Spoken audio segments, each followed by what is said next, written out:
Prévention, anticipation et action de lutte contre les changements climatiques sont les axes majeurs de cette stratégie régionale de résilience pour l'Afrique de l'Ouest. Si vous n'êtes pas capable de faire le suivi des déplacements des populations, des catastrophes, des inondations, la rapidité de l'intervention peut aussi handicaper les résultats que nous avons. Les plans d'action que nous allons faire sur les catastrophes naturelles, ce sera un plan d'action qui va lier 3 ou 4 pays ensemble, pas simplement un seul pays.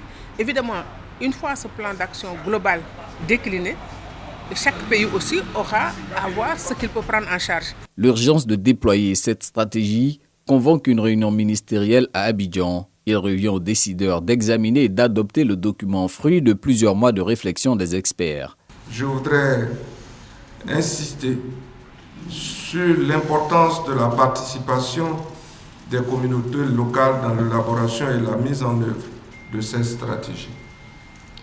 Les femmes, les jeunes, les enfants, les populations marginalisées doivent occuper une place de choix dans nos réflexions et nos actions, car ce sont eux qui sont les premiers touchés par cette crise. Avec cette stratégie régionale de résilience, la CEDEAO, Communauté économique des États de l'Afrique de l'Ouest, entend barrer la route aux effets néfastes du réchauffement climatique pour ainsi maintenir son rang de la plus dynamique des communautés économiques du continent.